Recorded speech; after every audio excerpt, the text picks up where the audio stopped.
সুন্দরভাবে বলেছে। আমি এক কথাই বলতে চাই, ভারত আমাদের কোনদিন বন্ধু ছিল না, বর্তমানেও নেই, ভবিষ্যতে হবে না। ভারত একটা গোষ্ঠী।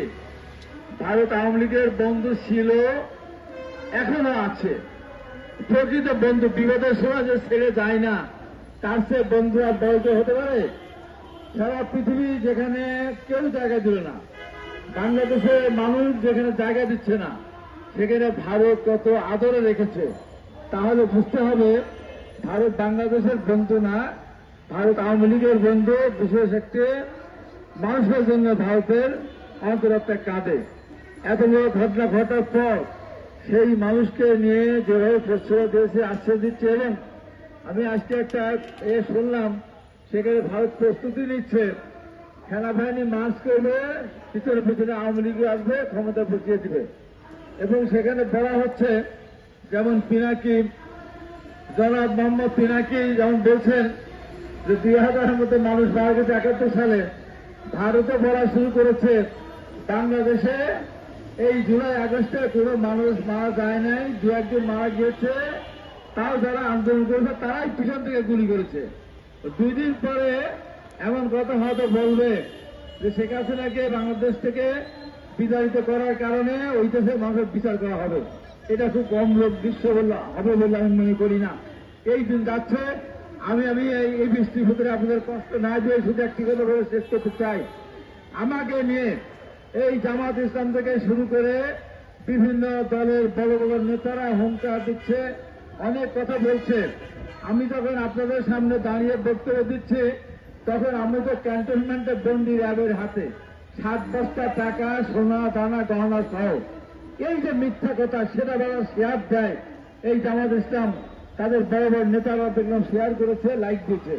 আমি মনে করি এই সমস্ত লোকগুলো যদি আমার বক্তব্য যদি নিঃশর্ত ক্ষমা না চান, প্রত্যেকের বিরুদ্ধে আমি মামলা করব। এই মিথ্যা মামলা প্রত্যেকের বিরুদ্ধে করব। আমি যে কথা বলি না, সেই কথা নিয়ে পিনাকি ভট্টাচার্য বিভিন্নভাবে কথা বলছেন, সাজিদ আলম কথা বলছেন। আমি পরিষ্কার করে আজকে জাতীয় প্রেসক্লাব দাঁড়িয়ে বলতে চাই, বাংলাদেশে বিএনপির যত শত্রু আছে, এই দেশের যত শত্রু আছে, মানবতার যত শত্রু আছে, 71-এ যত স্বাধীনতা যুদ্ধের যত শত্রু আছে, সব শত্রু একদিকে, আমি একা ইনশাল্লাহ ওদের জবাব দেওয়ার জন্য যথেষ্ট। কারণ আমার একটা কথা ওরা প্রমাণ করতে পারবে না। আমার বিরুদ্ধে যত অভিযোগ নিয়ে আসবে, সব অভিযোগ খণ্ডনের মতো সমর্থন আছে।